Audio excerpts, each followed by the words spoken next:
আমাদের শক্তি দিয়ে এই স্বৈর শাসককে আমরা ক্ষমতাচ্যুত করব এবং আমাদের জনগণের আন্দোলনের মাধ্যমে। আদারওয়াইজ আদারওয়াইজ এটা ওই শেখ হাসিনার যেভাবে যে বক্তব্য, বিভ্রান্তিমূলক বক্তব্য, এটি হয়তো ওই ধরনের বিভ্রান্তিমূলক বক্তব্য হয়ে যেতে পারে। আসলে তাদের উদ্দেশ্যটা কি, যা করার আপনি করেন, বাট আমাকে 6 মাস সময় দিতে হবে। কারণ আপনি যদি 6 মাস সময় আমাকে না দেন, তাহলে আমার পার্শ্ববর্তী যে দেশগুলো আছে সকল দেশ আমার হাতছাড়া হয়ে গেছে। এখন এখন যদি বাংলাদেশ যদি হাতছাড়া হয়ে যায়, তাহলে আমার জনগণ আমাকে লাথি দিবে। কারণ বাংলাদেশের সাথে 11টি রাজ্য সরাসরি জড়িত। ভারতের কাছেও আছে এই মেসেজ, আমেরিকার কাছে আছে। তো এটাও একটা শেখ হাসিনার প্রতি মেসেজ যে আপনার এখনো সময় আছে, অ্যামিকেবল সেটেলমেন্টে আপনি যান। আদারওয়াইজ আপনার স্বৈর শাসকরা যেভাবে করুণ পরিণতির মাধ্যমে ক্ষমতাচ্যুত হয়, এটি আপনাকে বরণ করতে হতে পারে। আচ্ছা, আজকে আপনি আমাদের বিএনপির যে মহাসচিব মির্জা ফখরুল সাহেবের একটা বক্তব্য কি আপনি দেখেছেন? স্টেটমেন্ট। উনি কিন্তু এই জেনারেল আজিজের স্যাংশন নিয়ে কিন্তু উনি একটি কথা বলেছেন, এবং উনি বলেছেন যে আমি মনে করি ওটি হচ্ছে আরেকটি বিভ্রান্তি। মানে জেনারেল আজিজ হলো 3 বছর আগের সেনাপ্রধান, তাকে এখন স্যাংশন দিয়ে আমেরিকা আরেকটা বিভ্রান্তি ছড়াচ্ছে। তার মানে বিএনপির মহাসচিব মির্জা ফখরুল তথা বিএনপিও কিন্তু এখন আমেরিকার এই স্যাংশনকে এখন বিশ্বাস করছে না। তারা মনে করছে এটি একটা নাটক। এখন আপনি ডিডব্লিউর যে প্রতিবেদন, এই প্রতিবেদনের পরিপ্রেক্ষিতে আমাদের একজন সাংবাদিক আপনার জাতিসংঘের যিনি মুখপাত্র দুজারিক, ওনাকে প্রশ্ন করেছিলেন। উনি জাস্ট প্রশ্নের একটা ডিপ্লোম্যাটিক জবাব দিয়েছেন। আপনি হাসিনা আক্তার, আমার ধারণা আপনিও স্কুলে এই ট্রান্সলেশন দুইটা পড়ে এসেছেন। আমরা পড়েছি যে ডাক্তার আসিবার পূর্বে রুগী মারা গেল, অথবা ডাক্তার আসিবার পর রুগী মারা গেল। এখন দুজারিক সাহেবের যে বক্তব্য, ডিপ্লোম্যাটিক যে আনসার, এই অভিযোগ প্রমাণিত হতে দেখা যাবে যে 10 বছর লাগবে। তখন দেখা যাবে শেখ হাসিনা আগামী টার্মে ক্ষমতায় থাকবে, এবং আগামী টার্মে শেখ হাসিনার বয়স হবে 90। তখন তার হয়তো স্বাভাবিক মৃত্যু হবে, এবং যাদের বিরুদ্ধে অভিযোগ উত্থাপন করা হয়েছে ওনারা হয়তো দেখা যাবে যে চাকরিতে নর্মাল রিটায়ারমেন্টে চলে গিয়েছে। তখন বলবে যে তাহলে এই কর্মকর্তাদেরকে আর শান্তিরক্ষী বাহিনীতে নিয়োগ দেওয়া যাবে না। তবে এটি যদি তারা আক্ষরিক অর্থে, যদি জাতিসংঘ শান্তিরক্ষা বাহিনী যদি আক্ষরিক অর্থে এটা মিন করে থাকে, এবং বিশেষ করে আমেরিকা যদি মিন করে থাকে, কারণ জাতিসংঘের ফান্ডিং এর 70% দেয় হলো আমেরিকা। আমেরিকা যদি আক্ষরিক অর্থে যদি এটা মিন করে থাকে, তাহলে হয়তো এটা শর্টলি কাজ হবে, এবং এটা আমাদের রাজনীতিতে ইফেক্ট পড়বে, আমাদের জনগণের উপর প্রভাব পড়বে। কিন্তু আমেরিকাও যদি ওই যে আমাদের মির্জা ফখরুল সাহেব যে কথা বলেছেন যে আমাদের শক্তি দিয়ে এই স্বৈর শাসককে আমরা ক্ষমতাচ্যুত করব এবং আমাদের জনগণের আন্দোলনের মাধ্যমে। আদারওয়াইজ এটা ওই শেখ হাসিনার যেভাবে যে বক্তব্য, বিভ্রান্তিমূলক বক্তব্য, এটি হয়তো ওই ধরনের বিভ্রান্তিমূলক বক্তব্য হয়ে যেতে পারে। আসলে তাদের উদ্দেশ্যটা কি, এটার উপর ডিপেন্ড করছে।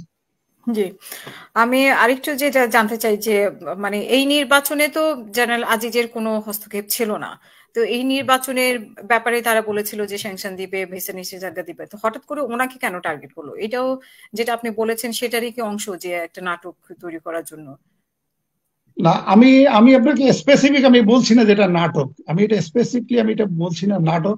তবে আমার কাছে যেটা মনে হয়, আপনার আগের টক শোতে আমি বলেছিলাম যে এই জেনারেল আজিজের স্যাংশনের ক্ষেত্রে এটার একটা 3টা ইমপ্লিকেশন থাকতে পারে, 3টা মিনিং থাকতে পারে। একটা হলো ভারতের প্রতি একটা মেসেজ, শেখ হাসিনার প্রতি একটা মেসেজ, এবং আমাদের যারা কুশীলভ যারা সাবেক কুশীলভ এবং যারা বর্তমান কুশীলভ যারা আছে, ওদের প্রতি একটা মেসেজ। আর যেহেতু আমার সময় কম, আমি খুব সংক্ষেপে বলছি যে আপনি হয়তো প্রশ্ন করবেন যে 3টা মেসেজ কি কি, বা আপনার আগের ভিডিও যারা দেখে নাই তারা হয়তো বলতে পারে যে 3টা মেসেজ কি কি। একটা মেসেজ হচ্ছে যে G2G মিটিং যেটা হয়েছিল, আমার যেটা ধারণা, আমার যেটা ব্যাখ্যা বিশ্লেষণ, সেখানে বিজেপির পক্ষ থেকে, মানে ইন্ডিয়ান সরকার বা বিজেপির পক্ষ থেকে আমেরিকাকে হয়তো বলা হয়েছিল যে আমাদেরকে 6 মাস সময় দেন, আমাদের জাতীয় নির্বাচনটা শেষ হওয়া পর্যন্ত। এরপরে আপনি বাংলাদেশের পার্সপেক্টিভে যা করার আপনি করেন, বাট আমাকে 6 মাস সময় দিতে হবে। কারণ আপনি যদি 6 মাস সময় আমাকে না দেন, তাহলে আমার পার্শ্ববর্তী যে দেশগুলো আছে সকল দেশ আমার হাতছাড়া হয়ে গেছে। এখন যদি বাংলাদেশ যদি হাতছাড়া হয়ে যায়, তাহলে আমার জনগণ আমাকে লাথি দিবে। কারণ বাংলাদেশের সাথে 11টি রাজ্য সরাসরি জড়িত। এটা বাংলাদেশের পূর্বে হচ্ছে সিকিম, বাংলাদেশের উত্তরে হচ্ছে সিকিম, পূর্বে হলো 7টা রাজ্য, পশ্চিমে হলো ওয়েস্ট বেঙ্গল, বিহার, উড়িষ্যা। এই ক্ষেত্রে বাংলাদেশ যদি হাতছাড়া হয়ে যায় তাহলে এই সমস্ত রাজ্যে বিজেপির ভরাডুবি হতে পারে, সেই ক্ষেত্রে বিজেপির ক্ষমতায় আসার সম্ভাবনা কম। আমার ধারণা এই ধরনের কোন একটা অ্যারেঞ্জমেন্ট হতে পারে, যেহেতু 1 জুন ভারতের সর্বশেষ ধাপে নির্বাচন। এখন জরিপ যেটা বলছে সেখানে বিজেপি হয়তো 200± আসন পাবে, সেক্ষেত্রে সরকার গঠন তারা নাও করার একটা সম্ভাবনা আছে। এই ক্ষেত্রে হয়তো আমেরিকা বিজেপিকে হয়তো বলেছে যে তোমরা তো বলেছিলে 6 মাসের টাইম, আমি তো 6 মাস টাইম দিয়েছি, এখন আমাদের কাজ আমাদেরকে করতে দাও। এটা একটা যে মেসেজ থাকতে পারে। আরেকটি হলো যে শেখ হাসিনার প্রতি একটা মেসেজ, কারণ 2018 সালের পর থেকে আমেরিকা শেখ হাসিনাকে মানে বারংবার অ্যামিকেবল সেটেলমেন্টের প্রস্তাব দিয়ে আসছে, এবং গত যে ডোনাল্ড লু যে বাংলাদেশে আসলো সেখানেও কিন্তু পর্দার আড়ালে রাজনীতি নিয়ে আলোচনা হয়েছে, এবং শেখ হাসিনাকে কিন্তু অ্যামিকেবল সেটেলমেন্টের প্রস্তাব দেওয়া হয়েছে বা মধ্যবর্তী নির্বাচনের প্রস্তাব দেওয়া হয়েছে।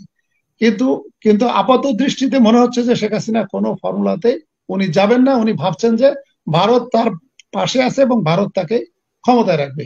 এই কারণে ডোনাল্ড লু বা আমেরিকা শেখ হাসিনাকে একটা মেসেজ দেওয়ার চেষ্টা করছে যে আমরা যে সামান্য একটু উস্কানি দিলাম, এরপরে যদি আরেকটু উস্কানি দিই তাহলে বিশ্বের যে সমস্ত স্বৈর শাসকরা করুণ পরিণতির মাধ্যমে ক্ষমতাচ্যুত হয়েছে, আপনাকেও এই ক্ষমতাচ্যুতির বরণ করতে হতে পারে।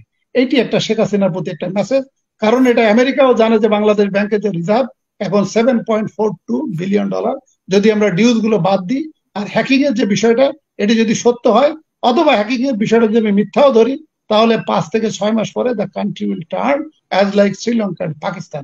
এই মেসেজ ভারতের কাছেও আছে, এই মেসেজ আমেরিকার কাছে আছে। তো এটাও একটা শেখ হাসিনার প্রতি মেসেজ যে আপনার এখনো সময় আছে, অ্যামিকেবল সেটেলমেন্টে আপনি যান, আদারওয়াইজ আপনার স্বৈর শাসকরা যেভাবে করুণ পরিণতির মাধ্যমে ক্ষমতাচ্যুত হয় এটি আপনাকে বরণ করতে হতে পারে। আর 3 নম্বর হলো জেনারেল আজিজকে, আপনি যেমনটি বললেন যে 3 বছর আগের ঘটনা জেনারেল আজিজকে কেন এমন স্যাংশন দেওয়া হলো। আমি অবাক হব না যদি 1 মাস পরে বর্তমান সেনাপ্রধান শফিউদ্দিন আহমেদকে যদি স্যাংশন দেওয়া হয়, এটি কিন্তু আমি অবাক হব না। আমাদের বর্তমান যিনি আইজিপি আছেন ওনাকে যদি স্যাংশন দেওয়া হয় আমি কিন্তু অবাক হব না। এখন যিনি চিফ জাস্টিস আছেন, চিফ ইলেকশন কমিশনার আছেন, আমি কিন্তু অবাক হব না। তো এটা আমার যেটা ধারণা, জেনারেল আজিজের মাধ্যমে যারা সাবেক কুশীলব এবং বর্তমান কুশীলবদেরকে একটা মেসেজ দেওয়া যে তোমাদের জন্য এটা অপেক্ষা করছে। আর স্যাংশন আমেরিকা মানে তো শুধু আমেরিকা না, আমেরিকার স্যাংশন মানে আলটিমেটলি পশ্চিমা বিশ্ব বন্ধ। আপনার আমেরিকার স্যাংশন মানে আপনি কানাডা, ইউকে, অস্ট্রেলিয়া, নিউজিল্যান্ড, আমি তো আসতেই পারবো না। ওনারা যাবে না, ওনারা আমেরিকার স্যাংশন দিয়েছে, আমেরিকা যাবে না। তাহলে কি আমেরিকা যদি না যায় তাহলে ইউরোপে কি আসতে পারবে? ইউরোপে বা ফার্স্ট ওয়ার্ল্ড কান্ট্রি গুলোতে আমেরিকা যদি স্যাংশন দেয় ভার্চুয়ালি পশ্চিমা বিশ্বে কোনোটাতে আসতে পারবে না। ইউকেতে পারবে না, অস্ট্রেলিয়া পারবে না, কানাডা পারবে না, নিউজিল্যান্ড পারবে না। আর যদি ইউরোপে অ্যাপ্লিকেশন করে তখন একটা অ্যাপ্লিকেশন একটা কলাম থাকে যে এই সমস্ত দেশে আপনার কোনো নিষেধাজ্ঞা আছে কিনা, কোনো ভিসা রিফিউজালে কোনো রেকর্ড আছে কিনা। এটা যদি থাকে তাহলে তাকেও ভিসা দিবে না। সো আলটিমেটলি পশ্চিমা বিশ্ব বাদ। তাকে গেলে আমাদের এই যে আফ্রিকা বা এশিয়াতে গেলে তারা যেতে পারবে, তারা ব্যবসা বাণিজ্য করবে। কিন্তু সেই ক্ষেত্রে তার ছেলে মেয়ে এবং বউ তাকে অ্যালাউ করবে কিনা, কারণ সেই ক্ষেত্রে তার বউ বিশেষ করে ঘরের ভিতর ঢুকলে যে ঢিপুরিটা তাকে দিবে যে আমার ছেলে মেয়ে হলো থাকে আমেরিকায়, আমার ছেলে মেয়ে থাকে অস্ট্রেলিয়ায়, আমি কি এখন যাব দুবাই যাব, আমি কি এখন সৌদি আরবে যাব, আমার ছেলে মেয়ে কি যাবে? আমরা ওখানে সম্পদ কিনে ফেলছি, আমরা ওখানে ইনভেস্ট করে ফেলছি। এই ক্ষেত্রে শেখ হাসিনা থেকে বাঁচলেও, জনগণ থেকে আপাতত বাঁচলেও, তার বউয়ের কাছ থেকে বা তার স্ত্রীর কাছ থেকে কিভাবে বাঁচবে এই সমস্ত কুশীলবরা, সেটা আমাদের একটু অপেক্ষা করতে হবে। অথবা গোপনে যদি কারোর সাথে এরকম কুশীলবের যদি আপনার জানাশোনা থাকে তাহলে তাকে শুনতে হবে যে আপনার বিবি সাহেব কিভাবে আপনার সাথে এইটা হ্যান্ডেল করছে এবং ডিল করছে। ধন্যবাদ।